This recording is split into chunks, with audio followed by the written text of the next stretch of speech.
Welcome back to Midnight Grappler Animals, home of Flub Nation and home of the Longbow Grapplers. I've got two of these Longbow Grapplers with me here today. Salt, Keigen, how are y'all doing? No flubs today. This is Fletch Nation. Ooh, okay. Okay. Wow, we're really shooting the bullseye going into this, huh? Okay.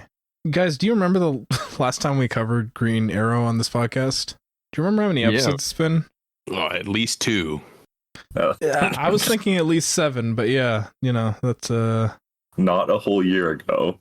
Not a whole year ago, that's for sure. Yeah, that's definitely it's like in the summer, maybe? No, it feels like a fall thing. Anyways, we're back. We're back doing more Green Arrow because I think our conclusion at the end of the last Green Arrow episode was that, for as messy as it was, I think it was still interesting enough for us to be like, yeah, I guess it would be nice to check out Grell's run on Green Arrow proper. And so we have come back today to check out the first 2 volumes of this run. So that's issues 1 to 12 of Volume 2, the 1988 run, written by Mike Grell, with art by, I want to say Mike Hannigan, but I don't think it's Mike. Ed Hannigan and Dick Giordano. See, that's why you're the summarizer, Salt, because you know these things. You're good. Yeah. You're good. Your brain. You always manage to. I can't use the bullseye thing again. I need to the issue about doing these kinds of episodes is we need to come up with different ways to say that you've hit the mark. You really knocked that one in. You really notched it into the notch, You hit the board with that one. You got the low ton. You got the low ton on that one. We're moving straight into darts now for some reason. Yeah, okay. So, initial thoughts. It's funny because Oliver's only other talent is fucking. So yeah, those are the only other metaphors you can make. Which we can't really be sure how good he is. We just maybe he got it in the wrong hole. He didn't hit the mark. He hit the wrong bullseye, if you know what I mean. This is a follow-up to Longbow Hunters. If you want that story summarized and our reactions to it, go listen to that episode. But tonally, this is a continuation of that book. We're seeing a lot of the same characters return. The setting is the same, although Oliver does deviate away from Seattle periodically throughout the book. Before I actually summarize the story proper, and I'll do arc by arc, not issue by issue, I want to know your initial reactions to this book. It was a pretty breezy read. Yeah, honestly. Yeah. I think I had read all of Volume 1 already because we didn't know if we were only gonna cover the mini plus some or whatever. So I just kept reading it. And yeah, I think especially the first time I read it, I was like, that was way faster a read than I expected. Yeah, and the art's super good. Those are kind of my main. I don't know if it was because a lot of the comments I have with this are stuff that carries over from Longbow Hunters, mainly in regards to how panels are structured and how the story is structured. But I found it a lot easier, or a very breezy read to get through. And just in terms of stopping to make notes, I don't think I was doing that as much, just because I was letting myself get immersed a bit more. But also I think just the 2-issue structure of each arc helped make things a lot easier in the long run, I feel. Yeah, I feel actually even the last arc I felt went by even faster than the others. And I think part of that is there's just so much room for the art to breathe in a lot of this. A lot of silent panels, a lot of silent pages. It feels less dense in some ways than Longbow Hunters, because I feel even with the oversized issues, Longbow Hunters really felt like it was trying to cram in a lot, sometimes to its detriment. Whereas here it kind of feels like, it's very not prone, but like it's fine with just like vibes for like an issue at a time. Yeah, it's really structured too. It's like a true crime story or like a CSI political conspiracy. There's no in between. It's either like street level crime or always helping the government, like with Contra stuff. Contra really matters in this book. Yeah. It was a big deal at the time.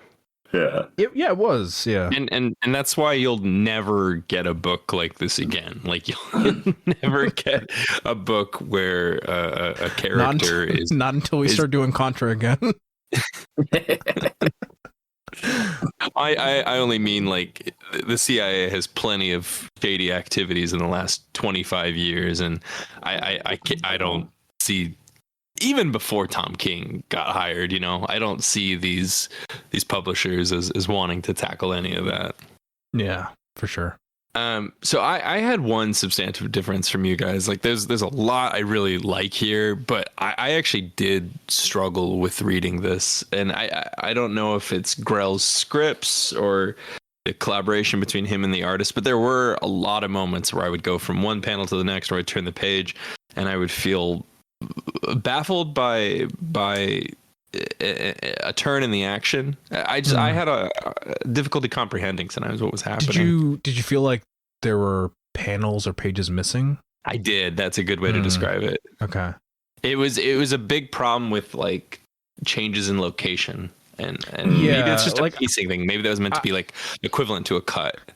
Yeah, I'll get into it more with some of the specific issues, but like I did encounter that in some places where it felt like, wait, did I miss something here?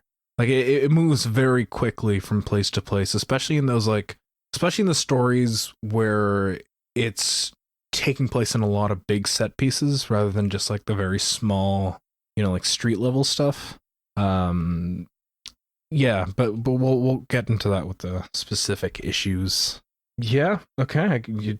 Anything else before we get into the first arc of this story?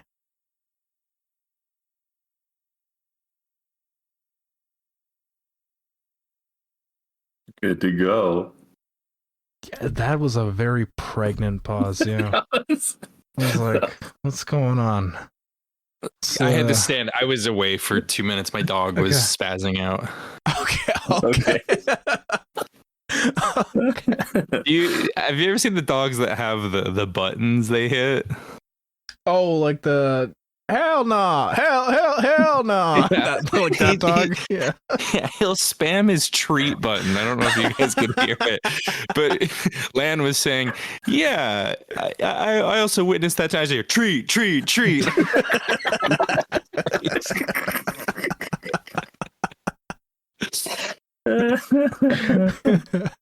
Oh. Anyway, yeah, no, I'm here. I'm ready to rock. All right, let's do this. Let's get into this first arc. Hunter's Moon, Volume 1. We open with some ruffians in a park who are out to ambush a couple, maybe throuple, that kind of look like Clark Kent and Lois Lane and their third.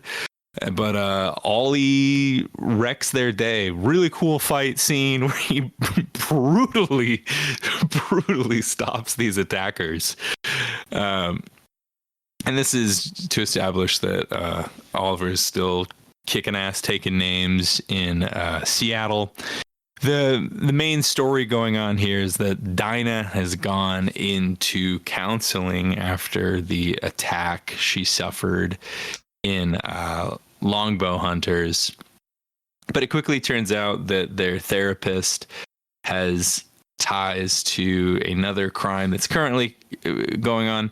The scion of a beer brewing company was abducting little girls at one point. So now the police have surrounded him, and Oliver, who is helping the cops stop these crimes, is trying to determine how is this guy getting out? How is this guy threatening past victims? And turns out that this beer brewer Scion was using the tunnels from the Prohibition days to get in and out of his surrounded compound. That takes us through the bulk of issue 2. Oliver chases him down into this tunnel. Again, this tunnel that was used to illegally distribute beer, and like kills him in a really like Spectre type fashion, like drowning him in beer. Literally just watches him, like no reaction to. He's like, yeah. Just like... I like how he's like, because the beer scion is like, oh, well, you know, you won't be seeing the next to me, and then Green Arrow's is like, yeah, I bet. As he's just watching him drown.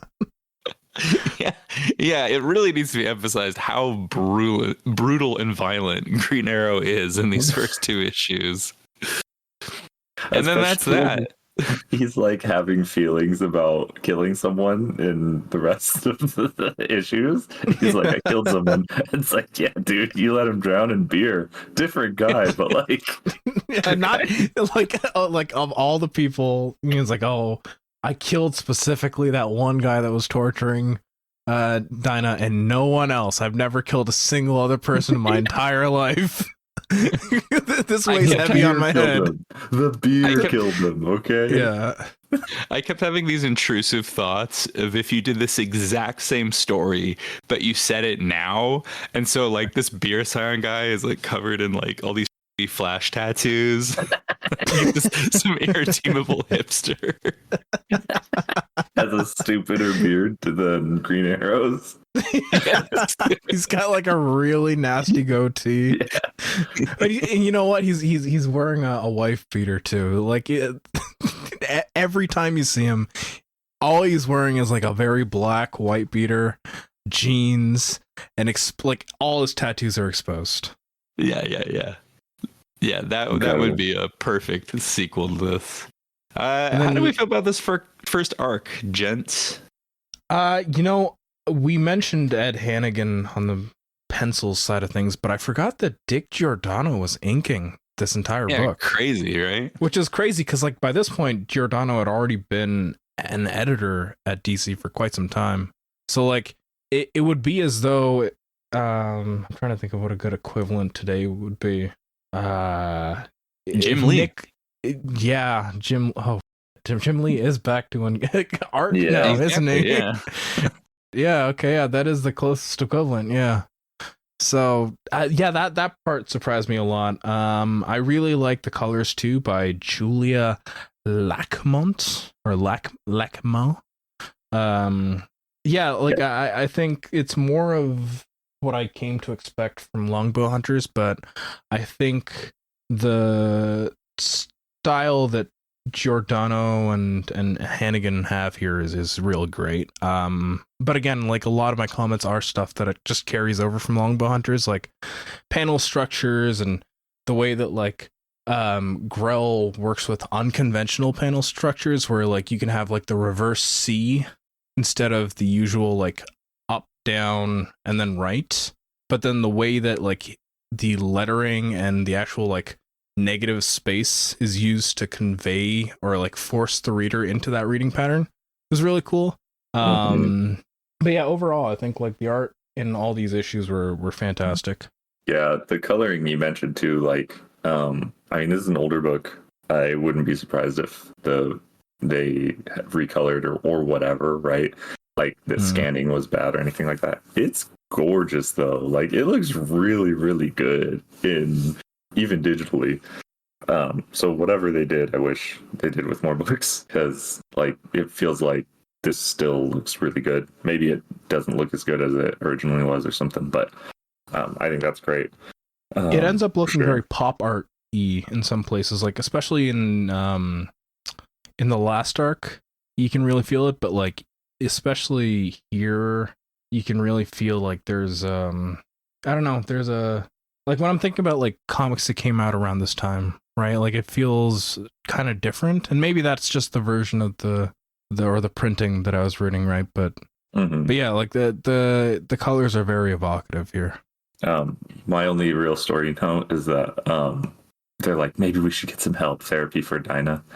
And then it's like the help they get is a hypnotherapist, which is like funny to me. Very obvious.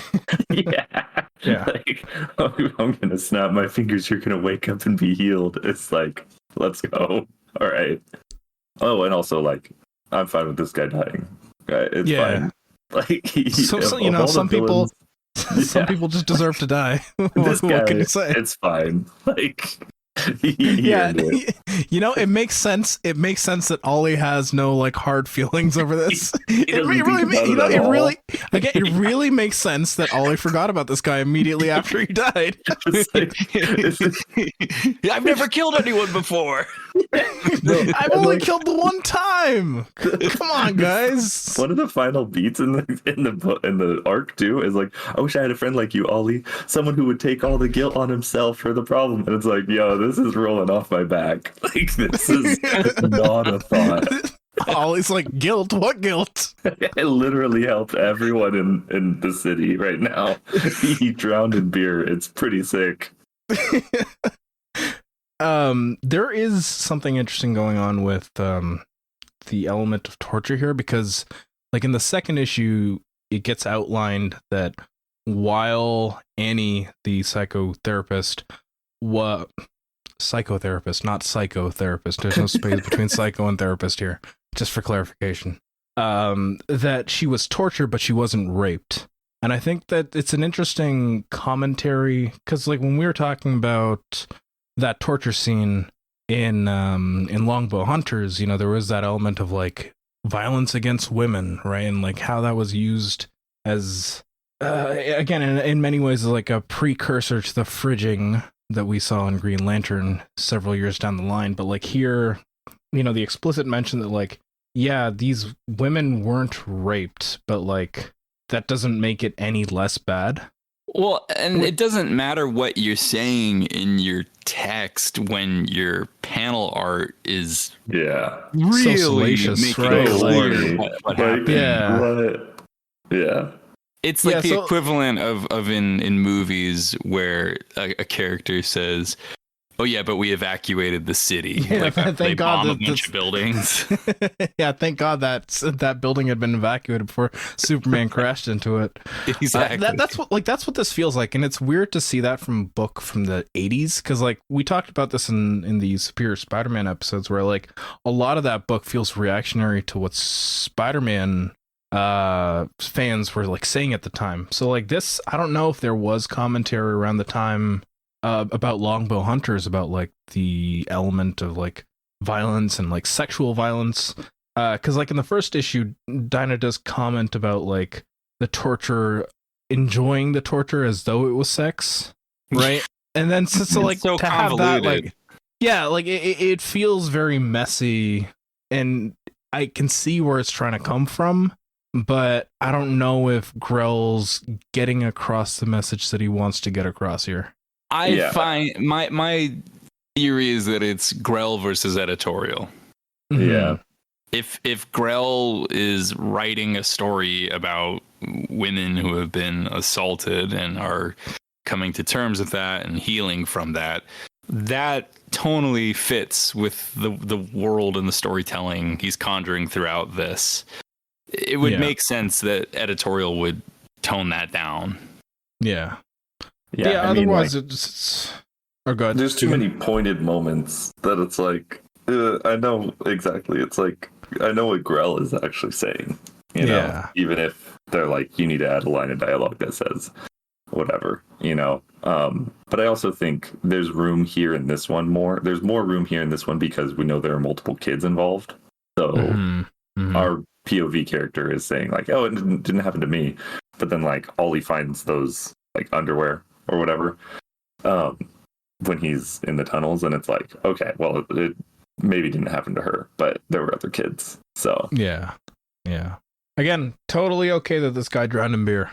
Yeah, no issue, no problem. Super cool that he died, actually. Like, yeah, real sick. Honestly, nice pretty good beer. arc to start on. You It's know, really like good. It is. Like to set the pace and everything of all of it is like, yeah, it's a solid. I compared it to the Spectre, and I think it really has a lot in common with like that style of Golden Age style superhero, like Golden Age Spectre, Superman, Batman. This very much is in that ilk. Yeah, where it's like it's okay to let these bad guys die because they did really bad things, and that's fine. You know, like retribution. You know, like hello. Yeah. Yeah. All right. Shall we move on to the next arc? Yes. Yes. All right. Next arc, Lab Leak. No, that's not what it's called. But the Wuhan virus. Chinese, Russian working together. Whoa. All right. We open with Dinah taking public transportation. Shouts, Dinah, you and me. We both love the bus, but just like for real. Yeah, for real. Even the flips and stuff. Look at true, it. True. I've never had to fight anyone on a bus yet. I did almost get stabbed once, but yeah. Shouts. Shouts to the almost. Yep. She kicks these guys' butts, these guys that are trying to steal from everyone on the bus, and we cut to a space station explosion. We'll come back to that. But Dinah comes home, dare I say, aroused, super horny. Yeah. It's really messy, and where this book's like sexual politics really fell on their face for me. I mean, not that I had any great hopes after Longbow Hunters. Mike Grell walked so Holy Terror could run. Yeah. You know, like that's what it is. Honestly, a very quick read. Like of all the arcs, I felt like this was the one that passed me over the quickest. Like I don't know if it was just empty calories or whatnot, but like I don't know. This was it's one not empty calories. There's awesome stuff. Like I agree. That when Green Arrow and Black Canary like finally get it on, we cut to an explosion. Like, that's true. Yeah, I forgot about that. Station explodes. Yeah, when they wish upon a star, and the star in question is the burning remains of a space station. That rocks. A post-coital wish upon a star, and then also it exploded when you were coming. Yeah, it was great. That was pretty baller. I'll finish summarizing this real quick before we get into thoughts. So he sees the explosion. He gets ready to go out in Green Arrow and do Green Arrow stuff. We get one of my favorite splashes where he's perched on this Seattle rooftop and the city's all lit up at night. So pretty. Mm-hmm. He descends onto the street. Green Arrow gets his head knocked in by some goons. Surprise. Turns out it was a trap. And he's been cajoled, as it were, into finding this bioweapon that somehow survived this space station explosion, but is on an island off the coast of Seattle. Ollie agrees to this because if he doesn't, he's been assured that U.S. troops will be duking it out with Chinese troops. You'll have a shooting war, so go get the bioweapon. There's a lot that's going on here, so I think we should break this down issue by issue. So I'll pause there for now. Yeah, okay. Where do we even start? Politically, I don't remember liking any of the Iran Contra stuff from Longbow Hunters. So I loved it. I think so. It's really weird because I think he really fumbles it politically here. But he somehow manages to get it like on the dot. He hit the bullseye in a later arc. So I don't know. Maybe Grell just should stay away from. This is a very weird arc to read in 2025. Is my take. Like I think it makes sense for where things were at politically in 1988, but like I don't know, it was really funny. I was like, oh, I have to work for the Russians now, and if I don't work for the Russians, and the US will come on my come at. You might like that. If I don't work for the Russians, then good old Uncle Sam's gonna come in my ass. Yeah, exactly. You know, That's like what we're saying. Yes. that's that's yeah. And then like China, and the weird thing is like China has no real. I mean, it's weird. China's presence in this is that they hire a white guy. Well, the problem with China being involved in this story is, again, it's the art versus text. Textually, China is a really big player. In the art, there's no Chinese guys. Yeah. Well, I mean, they hired people who were near Seattle, right? Yeah, but there's Chinese people in Seattle. Yeah, but like, China can send people to Seattle. But like, Chinese embassy. I get, yeah, that's fair. That's fair. They're gonna send some ambassador, yeah. They're gonna roll in and fight Green Arrow. But listen, you talk about that as though it's far fetched, but like that is very in line for the kind of stories that were coming out around the time, right? Like secret agents within the Chinese embassy are fighting against Green Arrow. I feel like that's an argument against it being like stupid 80s races too, where they're just like, no, they would hire a couple people for hire that like were. Well, I agree. The thing is, like, I don't know if it ever gets into stupid 80s racism too. Like even later on, like we mentioned in the Longbow Hunters episode, where like Grell's got this like really kind of funny reference for like staying true to the culture, like all the stuff with the Oyabun and like knowing the hierarchy of the Yakuza. And later on you'll see he comes into play with some other Southeast Asian politics. So like I don't think it ever gets into that, and I wonder if that's part of the reason why it's like Grell's like too chill with the Chinese to be like, I don't think they'd send a Chinese guy. I think they'd just hire a white guy. Well, because like Russians didn't hire a Russian either. So but they also hired a white guy. Like that's yeah. So really, I think the bottom line is, if you really want to get done, hire a white guy. Which in and of itself is actually were any of the people. Well, I guess we'll talk about that in issue 4. But like nobody was successful. Not a single one of the people who got hired were successful. Let's get into it. We need DEI.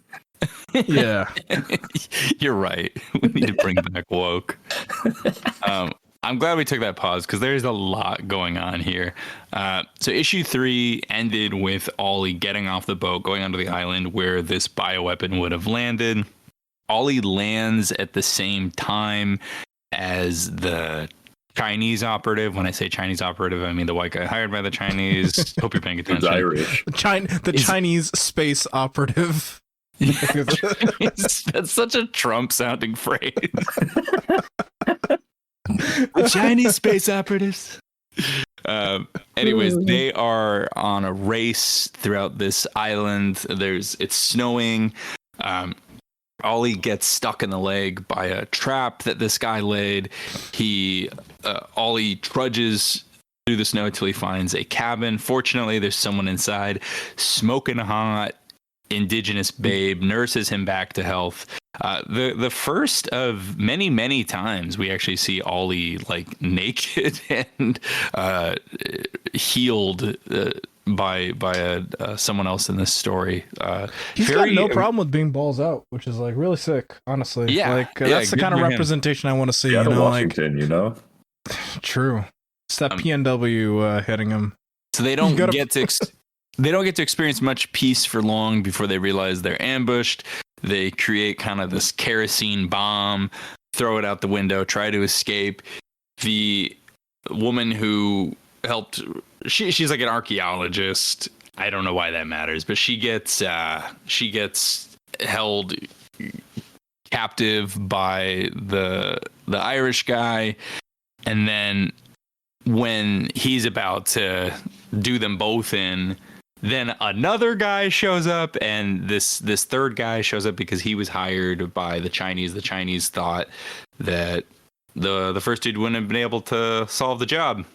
Oliver hands him the bioweapon, and I got a little confused here, frankly.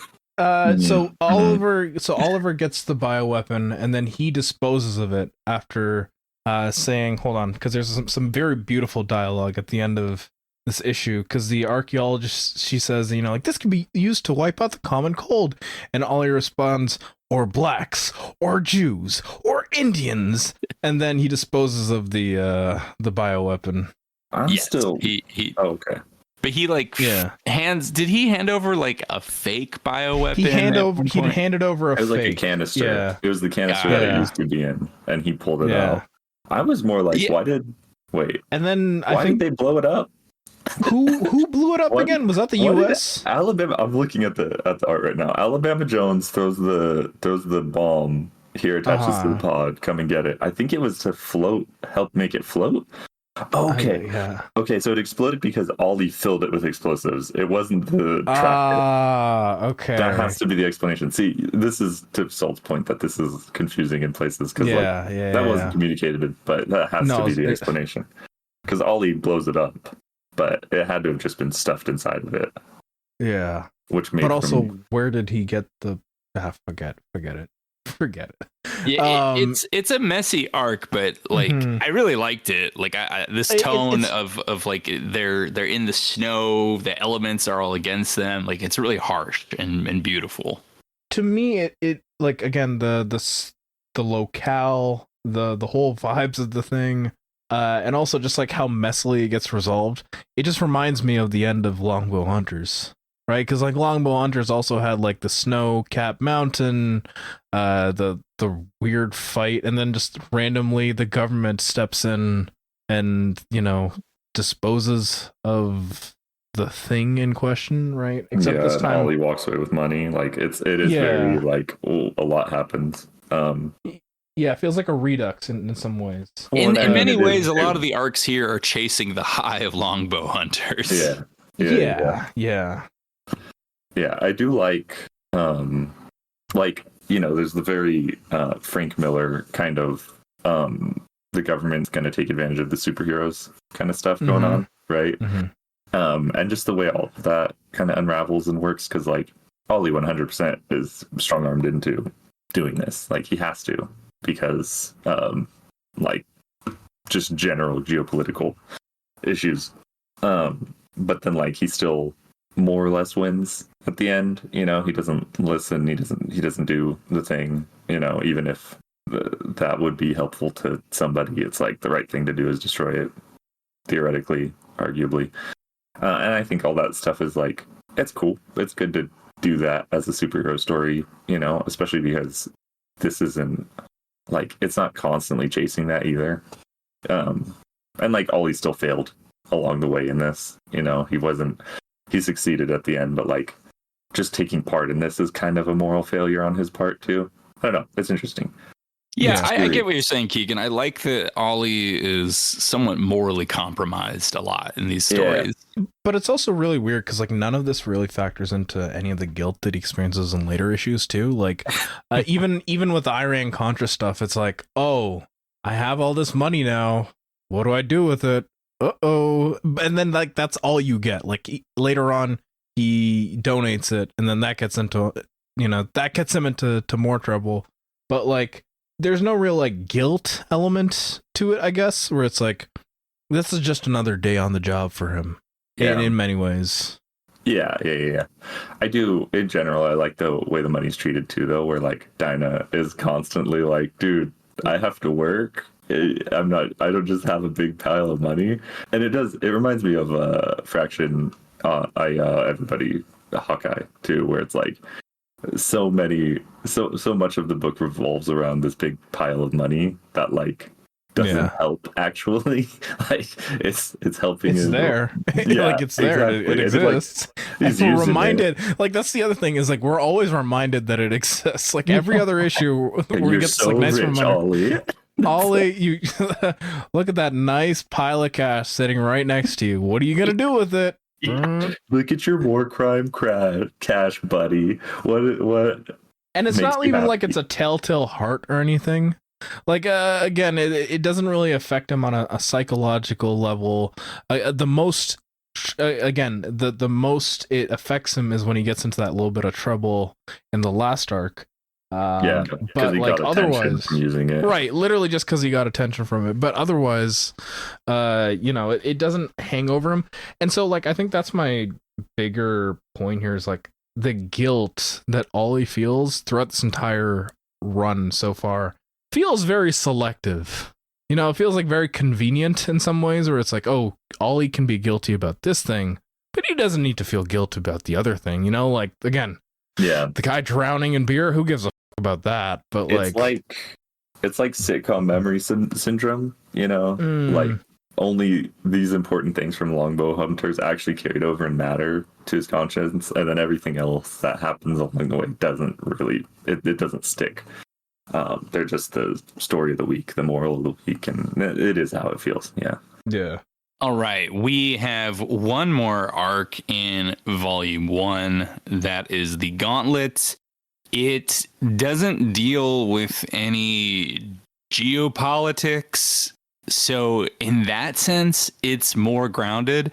But it's actually the most insane arc we're going to read. So crazy. I love it so much. So much I'm excited to get into here. Holy crap!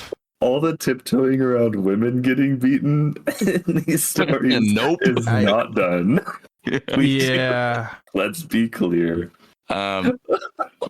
This was an arc, man. Holy shit. Please summarize Assault. Yeah, let's go. I am going to dovetail for just a second. I don't know if we have a different colorist or she switched it up, but Julia Lachma is doing colors here, and it's this like psychedelic pastel thing. Like it's everything's really soft and bright at the same time, and it completely betrays brutal, awful, emotional arc. Everyone's having a bad time. This is the arc of bad vibes. This is but anyways, I adore the colors here. So this one starts with a gay couple walking through Gay Street. They're walking down Gay Street in Seattle. Then we cut to the Sherwood Forest, which is Dinah's florist company. Sherwood Florist. Yeah, it's a little pun there. Sherwood Florist, Sherwood Forest. Get it? Land's an intrusive thought. Sherwood. Sherwood. Hey, the queens have a new. I can't really say queens in this issue. Which queens? What are you talking about? All right, the flowers, maybe. The florist. Dinah and Ollie have a new intern named Colin. Colin has been working at the flower company, helping them sort and move boxes. As we're introduced to this character, we also get a little foreshadowing in a newspaper Dinah picks up, mentioning the Iditarod race in Alaska. Ollie will be going there later. He's expressing interest now and wanting to go. As this is all occurring, a couple of gay guys walk in, and you can tell they're gay guys because this book has no sense of pulling punches or subtlety. So these gay guys come in to get flowers for their anniversary. They go out, they have a night on the town, and wouldn't you know it, being that this is 1980s DC Comics Seattle, these guys are brutally hate crimed. It's really awful. Then Ollie gets pinged by the cops. Hey, we need you to solve this thing. He goes, I'm going to look into it. Just as he's doing that, Dinah sees that Colin's acting out of character. Colin's got his face all roughed up. He's saying, I've been initiated into this gang. I don't have a choice. You don't understand. I can't work here anymore. And he bounces. We cut back to Ollie. Turns out one of the gay guys who was hate crimed barely survived. Promises he's going to get retribution for the dead partner. Then in one of my favorite scenes, Oliver Queen goes undercover in a Tom of Finland style leather jacket. Oh yes. Yes. Oh god, so good. Hey boys. Fucking brutally murder me. Hey guys, I am gay. I am gay. Guys, please look at me. I'm gay. Can someone hate crime me, please? I'm just waiting for someone to hate crime me. Yeah, that plan goes down exactly how Lan described. So after walking down a park path for approximately 6.5 seconds, the gang springs out from behind bushes and starts beating up Oliver. Oliver discovers the identity of Colin. Colin is in the gang, and now Oliver knows. Oliver gets these details and then says, tell me about your boss. Tell me where to find him. We cut to the gang in their warehouse. What was this gang leader's name? Reggie. So Reggie is in the warehouse, and he's checking in with his number 2, like his sergeant at arms, if you will, Kibo. He's interrogating Kibo. Hey, how's all the crimes doing? How's our theft? How's our drug deals? All that. What? How's all our crimes doing? That is how the scene goes. It's absurd. How's all our pimping doing, playa? Because there's like multiple parts in this where Grell's like trying to write like actual like gangster writing. But also, I love the cut the job boy Kibo. Yeah. It reminds me of one of my favorite scenes from Black Dynamite. But Black Dynamite, I sell drugs to the community. Anti-AAVE. How dare Reggie? Yeah, so they're saying stuff like, yo, you need to get that pimping up to 24% from 23%. Yeah. You need to listen, your ARRs for the last quarter are not great. You need to up the pimping, downsize on the hose real quick. We can broaden this portfolio by getting kindergartners in the prostitution biz. Like, it's funny.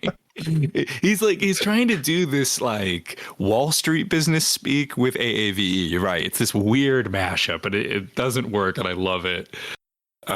Awesome scene where his champagne flute is exploded by an arrow that Ollie shoots at him. We get another awesome splash of Ollie up in the rafters, and Ollie's like confronts him saying, hey, you can't do business the way you've been doing business here. And the only way that Reggie will listen to Ollie is you have to go through the gauntlet. Ollie has to go through the same initiation that Colin went through. And Ollie walks down this row of guys who whack him with sticks. Yeah. I put in my notes, the gayest thing that happened in this comic is the competition Ollie has to do to talk to the boss. Like, what the hell? How is this? It is very gay.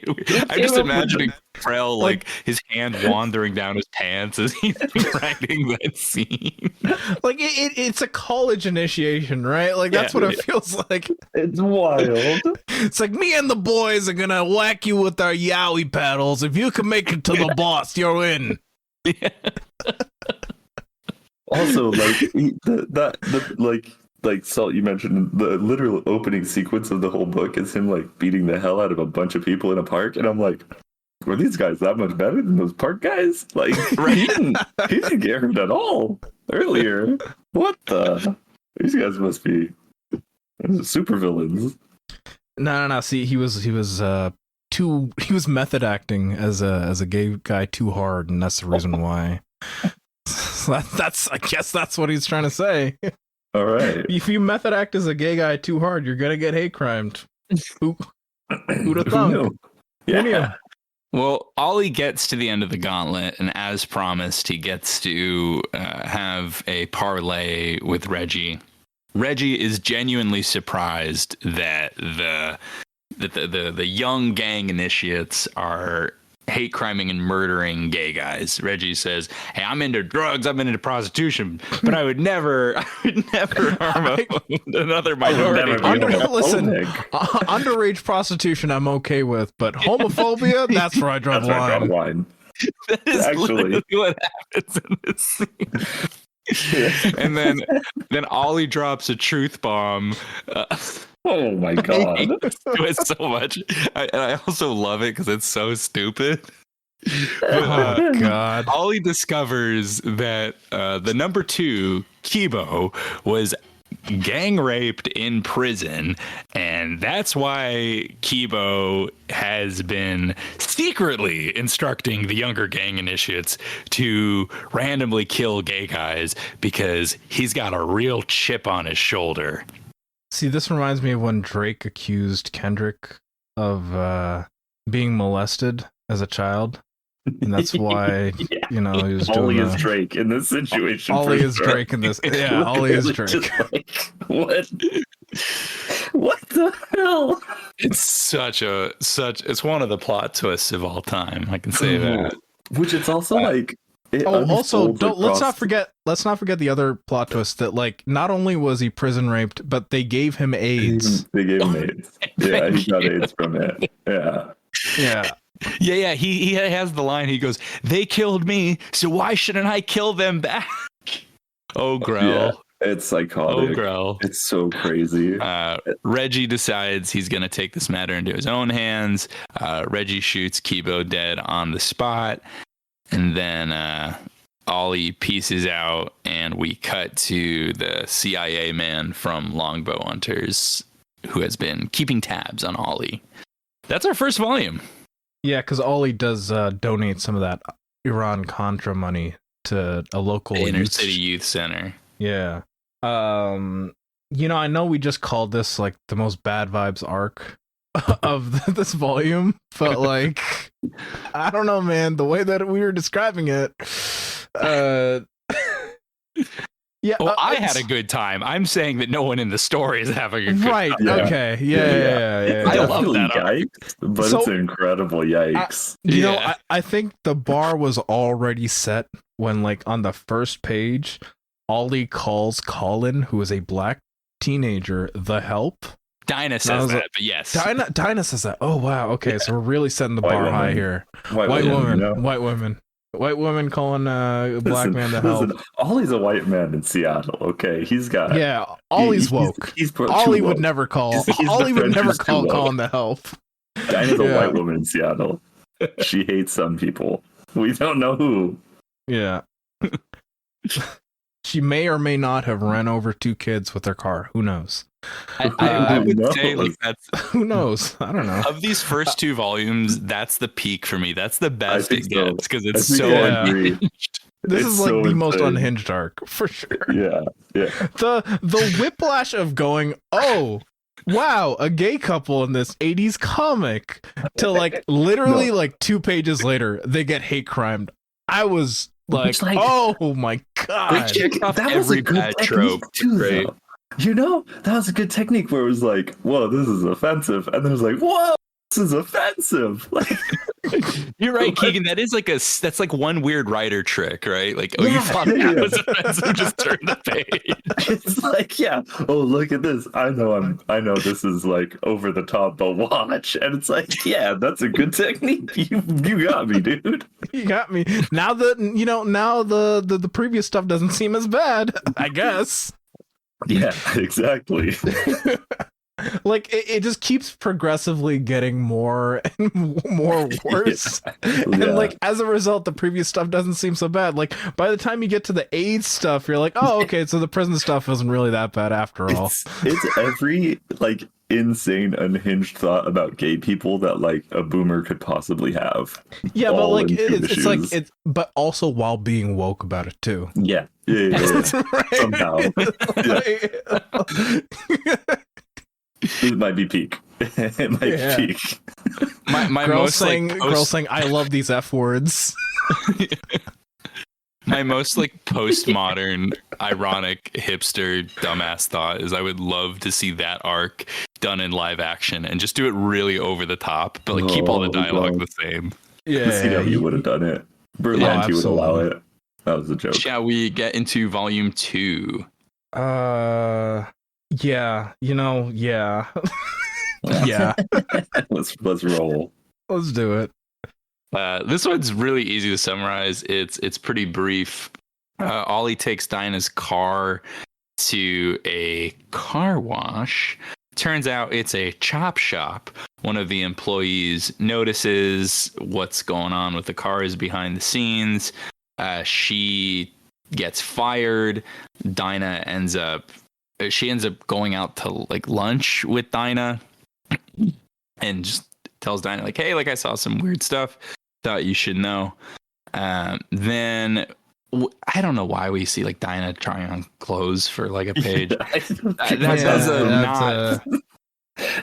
Garter belt. Yeah, I don't know. Yeah. No idea. But Dinah decides to go investigate, and then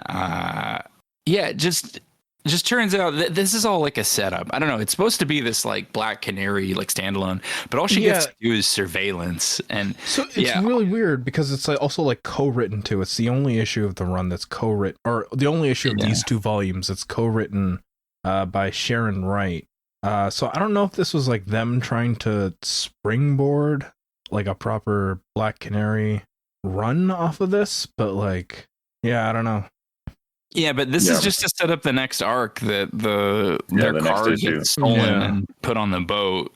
That's really, which like it ends up relating to the whole thing that Ollie was investigating already, right? Yeah. Very serendipitous. Anything you guys want to add about this one?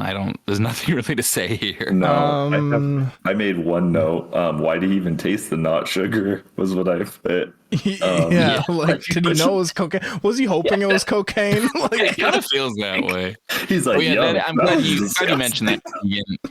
No, it's good Keigen mentioned that he did Ollie tracks the car onto the boat. He pops the trunk and he does notice that there's something that looks like drugs in the trunk. I forgot to mention that. You know, I do like the ending of this issue, like the way it sets up. Like, oh, the next issue is going to be a rip-roaring adventure across Alaska as Ollie chases potentially cocaine. Because we don't get the reveal of like what the actual white powder is until next issue, but like I think the setup, pretty good.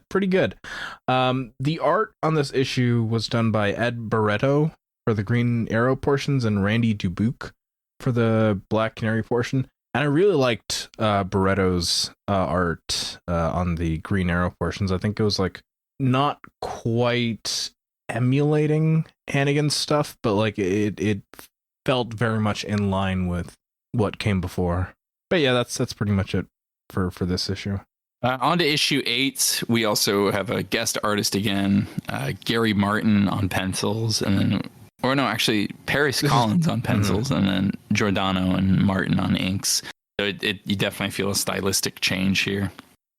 All right, Ollie arrives in Alaska, tracks down the car, and I goofed in the last one. The car is actually the chop shop is here, so Ollie sees that the car is being modified and quickly catches on to this scheme that the cars are shipped and then there's drugs put in them but they're also being like modified to be unrecognizable. So there's two businesses going on at once. We also get the incredible line as Ollie observes the car being painted yellow, and there's some Asian guys involved, and Ollie says, "I hope Dinah likes yellow." Like, no relation to the fact that these guys are all Asian. Yeah. But the car is just yellow. What can I do? But anyway, Ollie takes the sample of maybe it's drugs to the cops, and the cops are also confused. Ollie goes back to the warehouse, springs on the guys, beats their heads in as he's wont to do. Turns out once they get some like testing done on the powder, it's actually powdered rhino horn, as in meant to be an aphrodisiac, and they put the guys away. Then Ollie signs up for the dog race. So like when he tasted it originally on the ship, was he just like horny for the rest of the boat ride?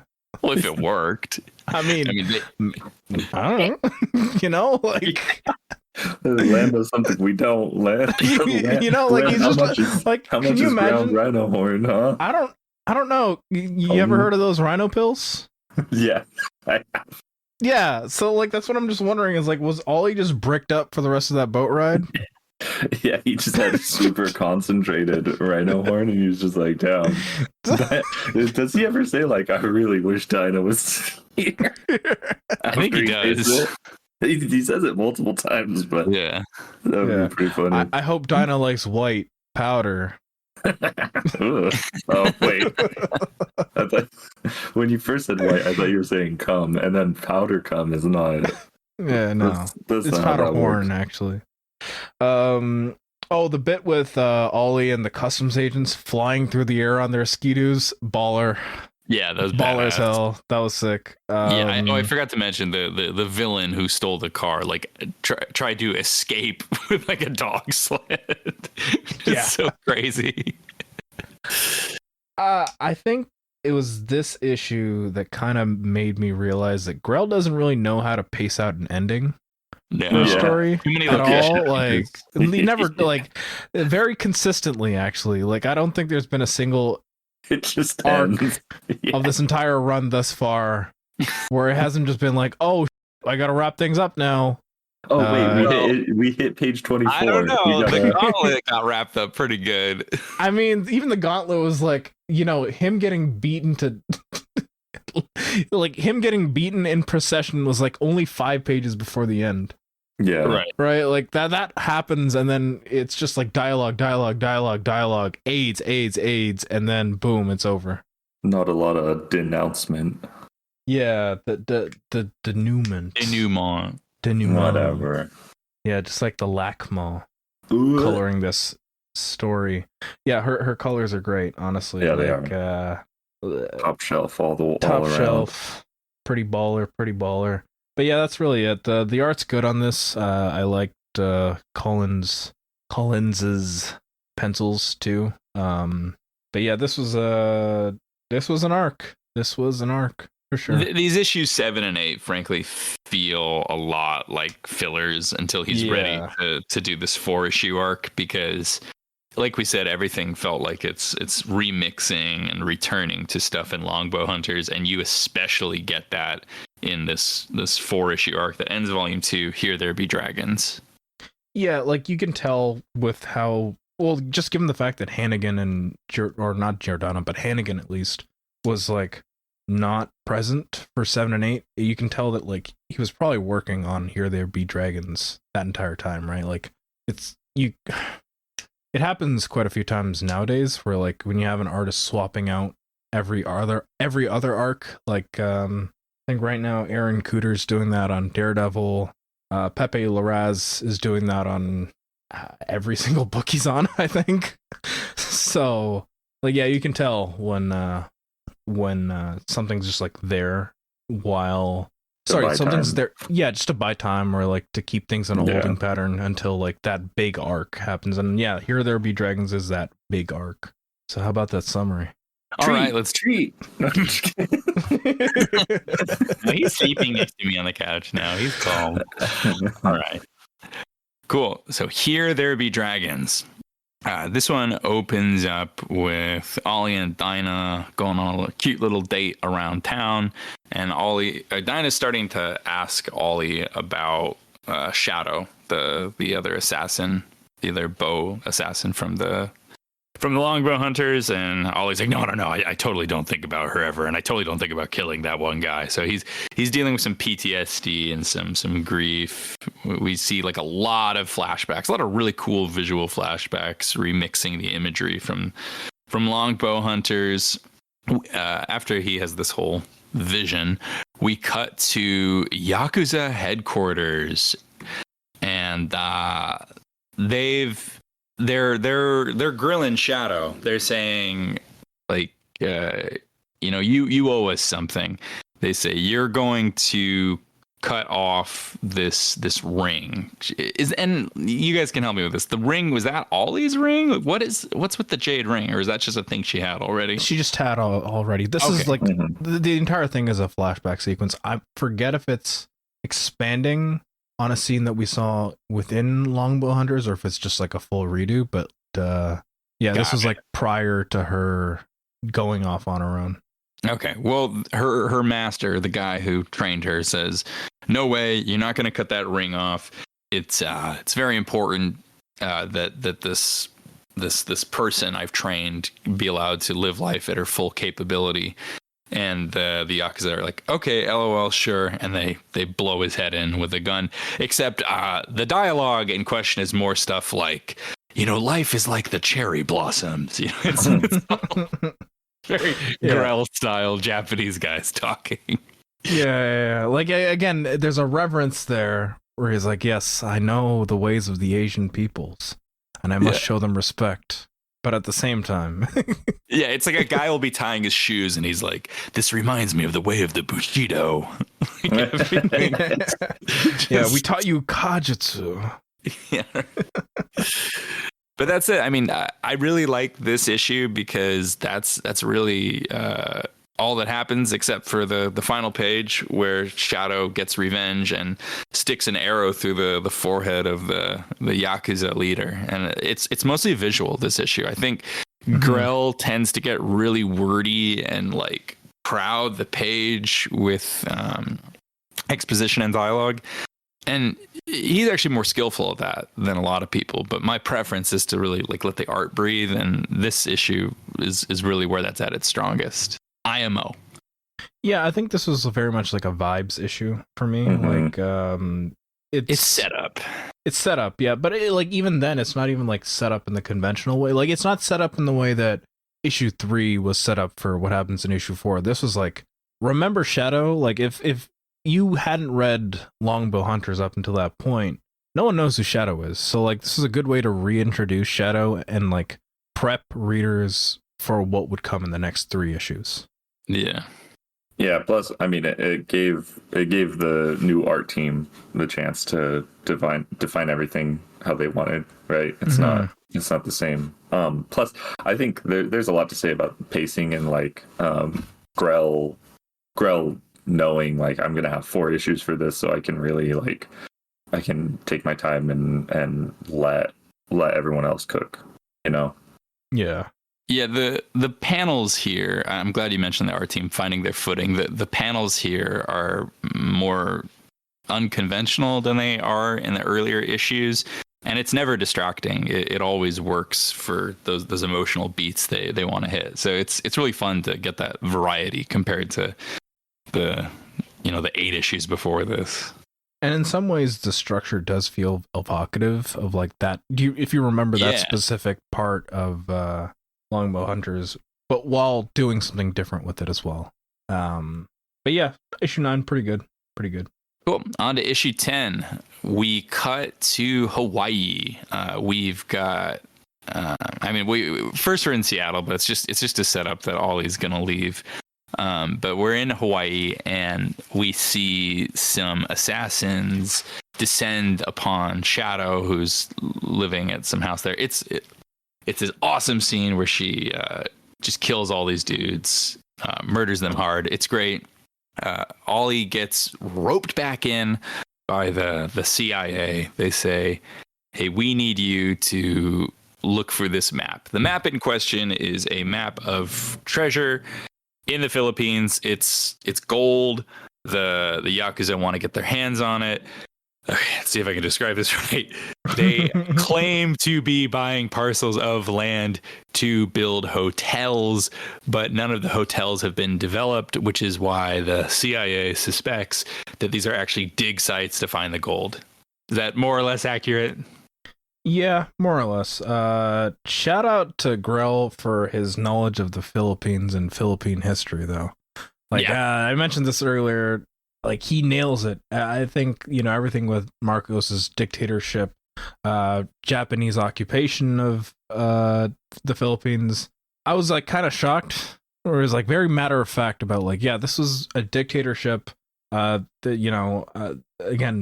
it was actual colonialism that these Filipinos were like warding themselves against when they were like hiding all this treasure. It's a very like classic pulpy story too, like the plot of like ancient treasure, well, ancient in this case being like 30 years old, but like ancient treasure needs to be found. Ollie, go find the treasure. You need to travel all across the world. You need to go to Hawaii and convene with the locals there to figure out where the map to the treasure might be. Yeah, it's a good scene when the spook tells him he has to do this, because he's saying like, hey, there's a woman with a dragon tattoo that we suspect the Yakuza is after. You got to go after her. Ollie says, why should I do that? And this is where we get the return to the money from Longbow Hunters that you guys had referenced. The spook says, well, if you don't do this, I'm turning you over to the IRS for tax evasion. So again, like, it's a good way to get Ollie to work for someone he wouldn't want to work for. Mm-hmm. Yeah. Then Ollie arrives in Hawaii in a pretty inspired bit of detective work. He goes to a sporting goods store and requests some eagle feathers to fletch an arrow. And the guy at the store says, I just sold my last ones. And that's how Ollie is able to track down Shadow. Half splash page, but I really want to shout out the art with Ollie jumping over this railing out of his hotel, and the sun rays are all fluorescent and orange and red behind him. Yeah, the 80s vibes are just immaculate in this one. It's pretty. Yeah, it's also the credits pages for all 4 of these issues. Fantastic. Yeah, they're all very different in very different ways, and yeah, like every single one is like very visually striking. Yeah. Here there be. Oh, also, Dragons. like it's his birthday again. My gosh, I love the birthday again stuff. Yeah. That one threw me for a loop. He's 44 now.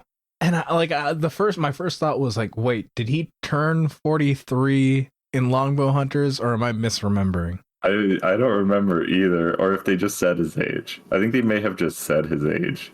Maybe. But him looking at the birth control is so good. Like going through the medicine cabinet, and he's like, the look on his face is great.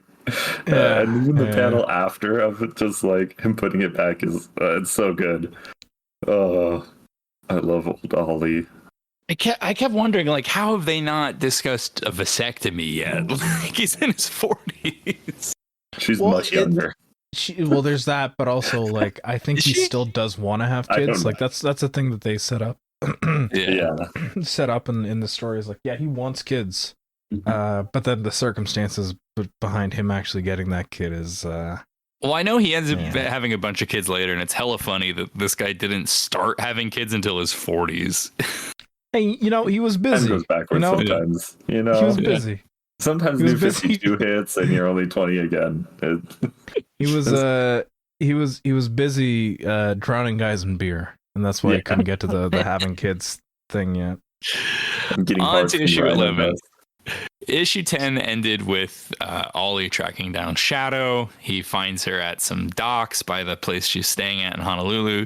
She shoots him through the chest with an arrow. Issue 11 opens with Ollie being nursed back to health by Shadow.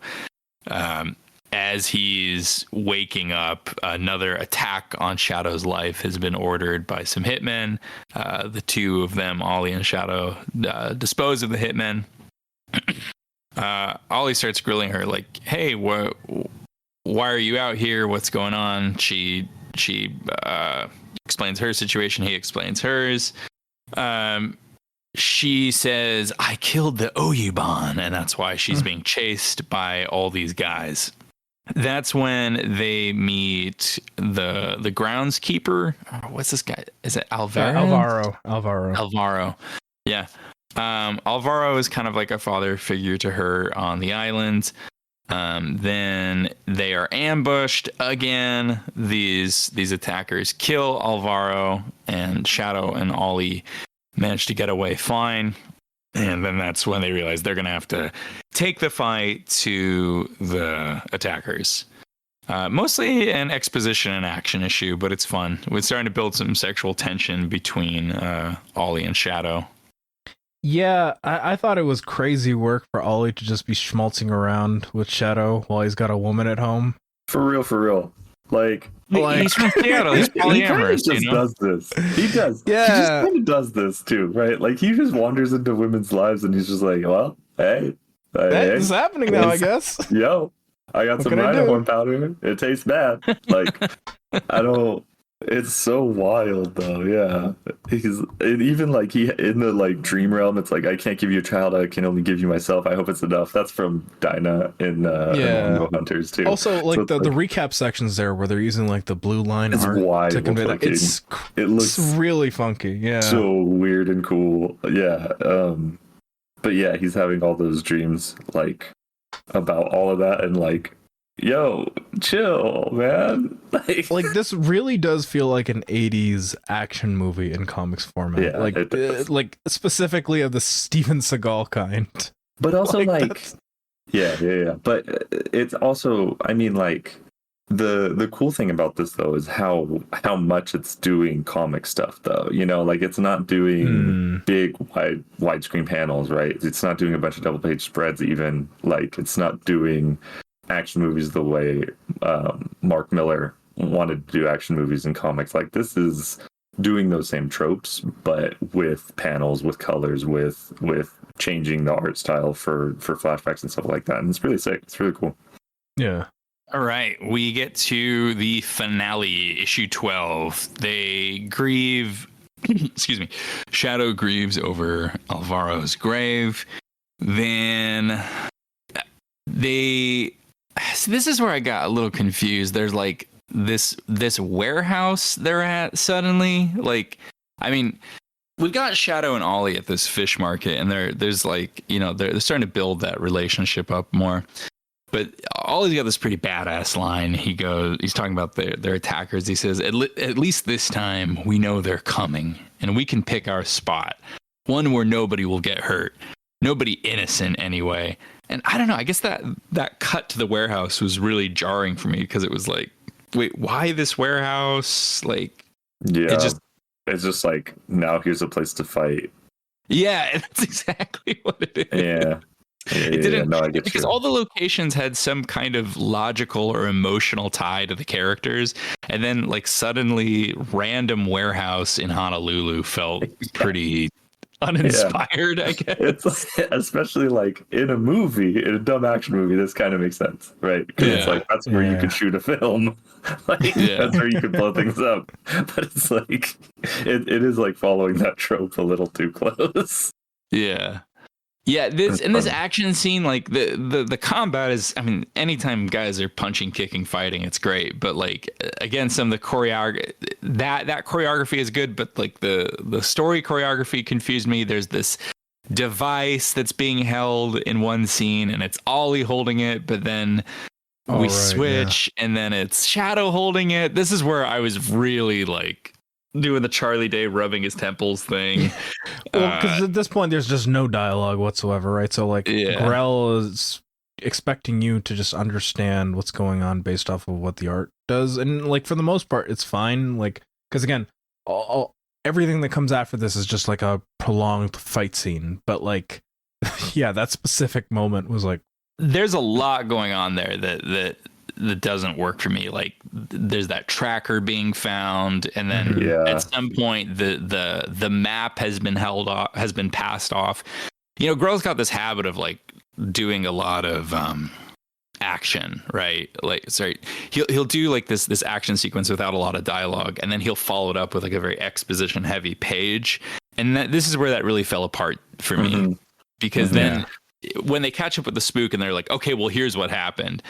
And then the what happened is explaining everything that I was at the very end again, like he just can't pace out an ending properly. Like it's like, wait a second, I hit too hard with the vibes there. Also, the red margins, the yellow margins, the orange margins, really sick, really cool. Shout! It looks great. It looks great. Really cool, but you know, like that's what it is. It's like, oh, I went too cool. Now I gotta like reel it back, and there's only like 3 more pages left to do this. So let's just exposit everything. Also, just a random Imelda Marcos name drop in there too. Which I mean, shouts, I guess, but like, would have been sick if George Hamilton had been involved with all this. the actor.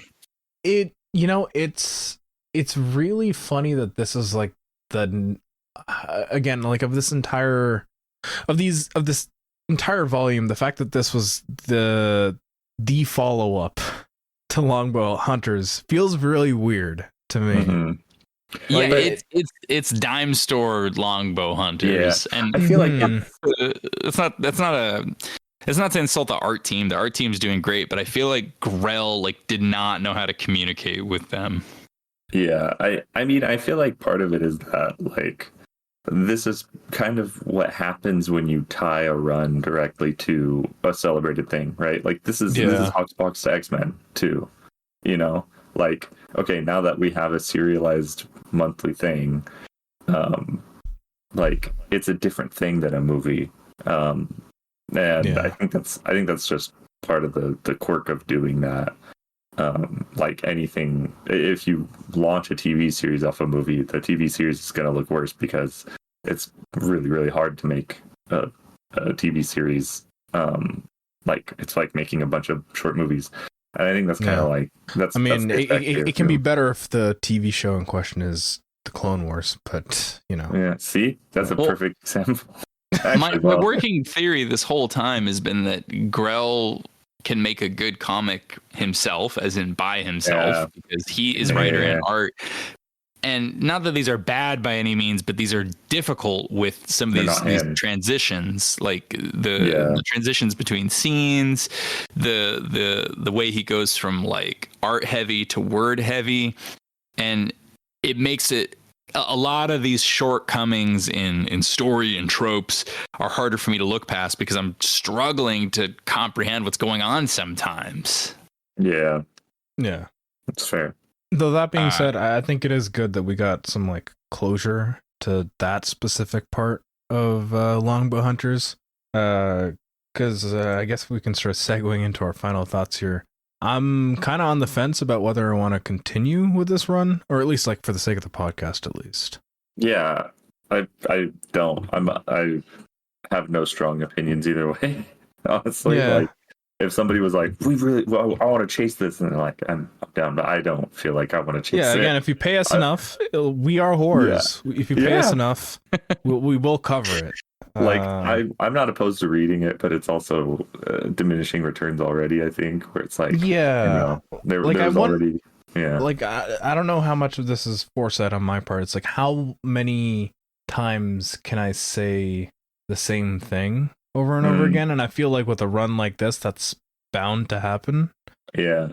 Because again, even though, like I said before, a lot of the art comments that I have here are stuff that it's stuff that I've already said in our Longbow Hunters episode. Because a lot of that skill hasn't necessarily gone away. Just as a lot of my comments about the storytelling, and the pacing especially hasn't really gone away. So I don't know, unless there's a precipitous fall off in the quality of this run, I don't know if I don't know how much there will be to say, how much new things there will be to say going down the line. Yeah, there's metronome books too, where it's just this book is the same quality forever, and that could be very high quality, but it's you run out of things to say unless insane plot stuff happens, and I don't see that. This is the structure is a CSI. If that one gay husband comes back to become a serial killer against straight people. Exactly. And I mean, maybe I read this in my free time and I get to a point and go, okay, we need to cover this. We'll do volume 7, but we don't need to do 3 through 6.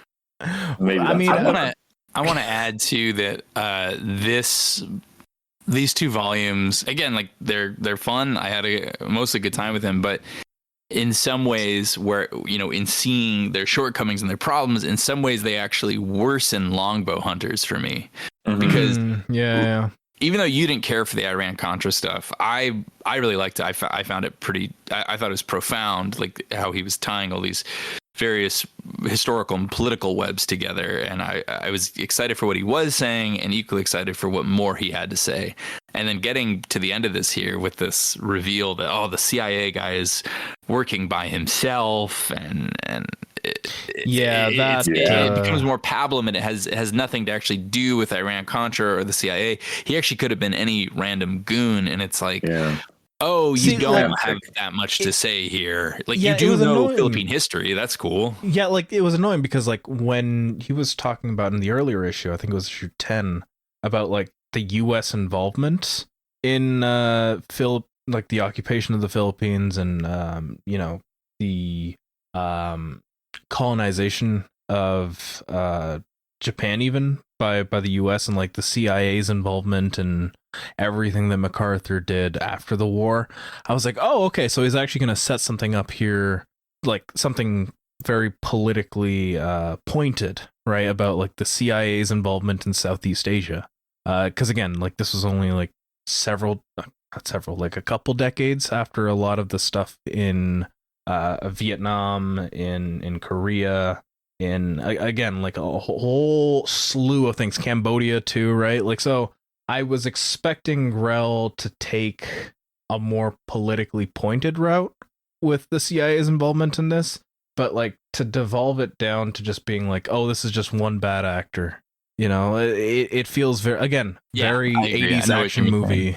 You know, like it's what it is. Like the 80s action movie needs to have a villain, and so yeah, the CIA guy just ends up becoming a scapegoat in some ways.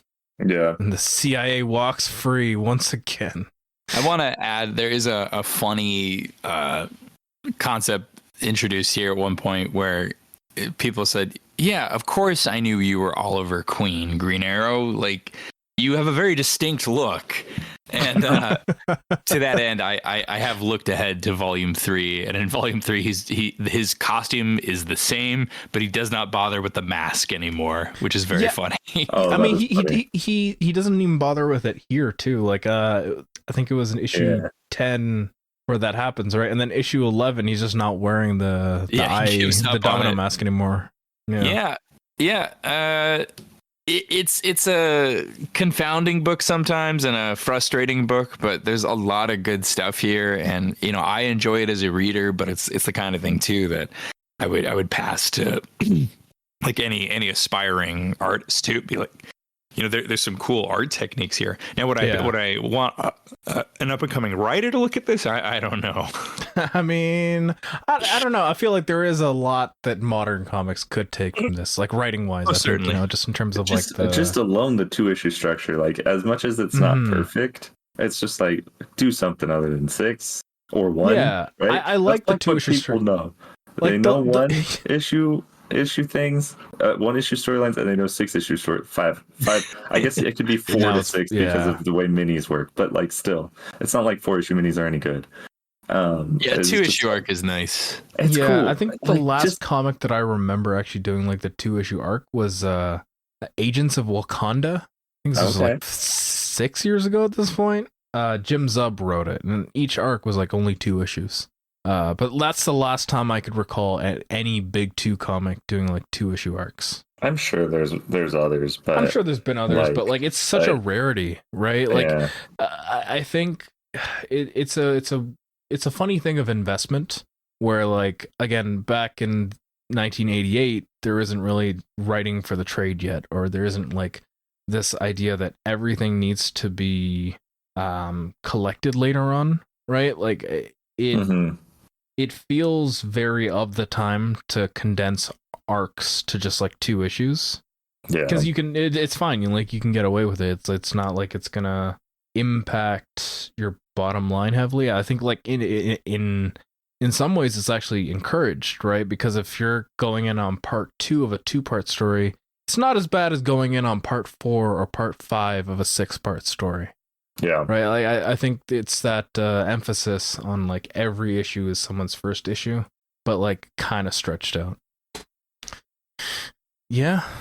I don't know. Like, I really don't know if I want to keep covering this for the podcast. Not because it's a bad book or anything. Like, I think it is a good book. It's just that, like, it's just Metronome. It's what more are we gonna say about it? I don't know. I think we leave that up to 8 months from now, us. Because that's what we did last time. Back to this. Yeah, you know, I think that's a good way of doing it. Just do it every 8 months, and we'll forget about all of our comments. There'll be another gay hate crime storyline, and we're gonna react to it as though it's the first time. Yeah. It's like, holy crap! Can you believe this villain has AIDS? Wait a minute. from a prison gang rape? You're telling me this now? Jeffrey Epstein, the financier? The financier, the New York financier? I do love this approach of, saying we're going to strip away all the supervillains, all the really out there stuff. And I would like to see someone like DC Comics do this again for a character like Green Arrow. Yeah, I don't know. What is the current Green Arrow run doing? I have no idea. It's Chris Condon. It's Chris Condon, and I've heard good things about it. Because he's a crime. He does. Yeah. He does diet criminal. Maybe not diet criminal. Maybe other brand criminal. Right? Like Western criminal. Yeah, diet pulp. Yeah. I don't want to be mean to him. I think his stuff, I like it. I like it a good amount. I think I haven't read That Texas Blood, so I can't form an opinion. That Texas Blood is fun. It's okay. I like similar criminal. It would be like if criminal's Coke, then That Texas Blood is Pepsi, and that's good. Okay. And so it might be thrown back to some of this stuff, but also who knows. It's Green Arrow. I've read more Green Arrow comics from the 80s than from any other period ever. I mean, I meant less specifically with Green Arrow. I said a character like Green Arrow because I think what I really like about this is it's not. It doesn't get so focused on IP. Like when you get rid of all the supervillains and stuff, it just lets your stories breathe, and you can, incidentally, you can end up creating new IP that way. Like it doesn't really seem like Shadow was meant to be ongoing necessarily, and she ends up weighing quite heavily into all of this. I mean, this is a good if you're gonna double feature comics. This is like the Question too, right? Like Question was, I believe, the same year as this, right? Like you had that going on at the same time as this. Where so we read that. I'm down for that. That's pretty cool. That'd be I can finally take off the wrapping of this on your Almy. Yeah, you're talking about the O'Neill one, right? Yeah, O'Neill Cohen. Yeah. Cool. Hell yeah, I like Cohen's art a lot too, so I'd be excited for that. Yeah, that would be sick. Just pay us, please. So we can cover that. Patreon.com/Midnight Grappler Animals. Patreon.com/Midnight Grappler Animals. Really synced up there. That was a Pacific Rim. That's a specific room, if you ask me. Any last thoughts before we segue into the script here? Wait. Do we know our next month? Do we want to announce our next month of programming? Well, we'll do that on the Patreon. Because this technically comes out after Blind with Justice #1, I think. Hey, we just announced it. Yeah, we just announced this series that probably was announced. It's already out 2 weeks ago by the time this episode comes out. But and not the on first the episode, because that's how quick we move here at Midnight Grappler. Yeah. This is just like carryover from the off season when all those bits during the off season where we're like, we don't know when this is coming out, so GNX is gonna be recommended 3 times over the course of this off season. It's just more of that. It's just more of that. It's excellent. So if you haven't listened to our Blind with Justice episode, or maybe even episodes, I don't know. Again, time is not real, but time's not real. Go listen to it. Wait, it's pornography. We have the name. Pornography is the Born Again series. Oh, Blind with Justice is what's coming out on the main feed. I thought you can also listen to Pornography episode 0, which will be on the main feed by this point. Yeah, see, Pornography episode 0. Yeah, and then if you subscribe to our Patreon at patreon.com/Midnight Grappler Animals, you can listen to Pornography, our weekly series where we're covering the new show Daredevil Born Again. $5 a month gets you that, plus previous Patreon exclusive series such as Sentimentality and Nostalgia, and our draft episode. Our draft episode. There's also Yakuza Like a Dragon, Yakuza Like a Grappler. There's so much you can get for just $5 a month. But if that's too much for you, you can also give us $2 a month and get episodes a week early. If you want to support us through morale, you can give us a good review on your podcast app of choice, but please only a good one. Our egos are fragile. Questions, comments, suggestions for the show, you can email us at midnightgrappleranimals@gmail.com. If you want to find the links to our Discord server as well as our Bluesky pages, you can find that in the description of this episode. All right, lads, Tastemaker's grab bag. What are we grabbing from our bags? Keigen, you grab your bag. You know, we're back in that time of year where all I'm doing is watching things for the podcast.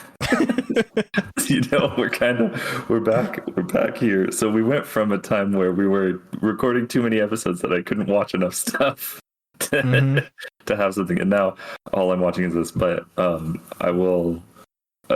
So there's one comic that I did not expect to like at all.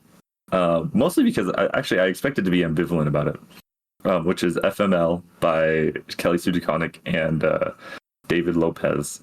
I don't know, I had zero interest in it, and then my comic shop owner was like, dude, take the first 3 issues and tell me what you think. And I'm like, all right. And then I felt too guilty to go back there without bringing him back, because I was like, I'm not going to buy these.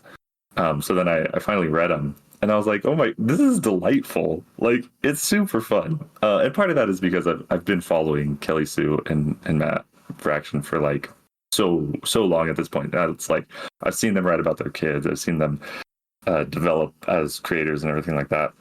And so it's like, I know she's writing about her family in this book. But it's also just fun. Like, the kid turns into a monster in the first issue. Like, there's weird, like, true crime ladies groups. Like, she's making fun of herself while also like being honest to the reality of the world right now. It's really fun. It's a really fun book. I did not expect to like it at all, and then I ended up buying all the issues from my comic shop, mostly because those issues would have never sold, and I was just like, well, I did read them and I'll buy them. I like it a lot. Now I'm pulling it and enjoying it. So FML by Kelly Sue DeConnick and David Lopez, real good. And then my other one is just Daredevil. You know, we're going into doing a bunch of Daredevil stuff right now. I'm watching the first season, and it rules. It's so freaking good. Like, I am enjoying it a lot. Just like, yeah, that first season. Maybe the second season doesn't hold up. I don't know. But I'm watching the first season, and I'm just like, damn, this is a good show. So that's mine. That's all I got. Yeah, you can hear more of our thoughts about that in our previous episode. Salt, what have you got? Mine are very different. I've been reading On Palestine by Noam Chomsky and Ilan Pape, and I've been reading The Question of Palestine by Edward Said. Not because I feel like I need more information, but I'm trying to get sources that I can pass to some of my more normie people who don't realize they're lacking in compassion. So those books are to pass to people to say that, yes, I read them. Fair. That's it from me. All right. So I rewatched West Side Story the other day.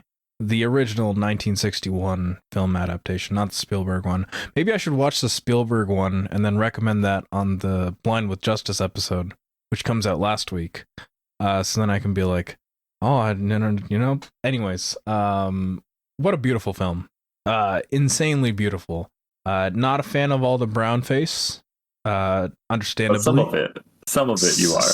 Some of it. All of it, no.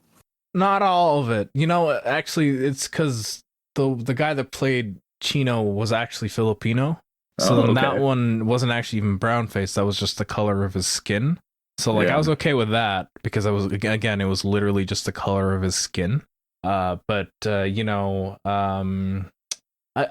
the brown face on Rita Moreno was probably the worst it got. There's a part where she's like, you can see the difference in the skin tone between her face and her neck. And you can see that thanks to the beauty of technology.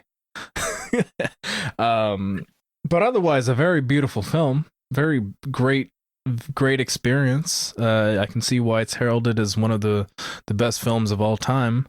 I also watched the new Gundam movie which is technically just a compilation of the first 3 episodes of the new series.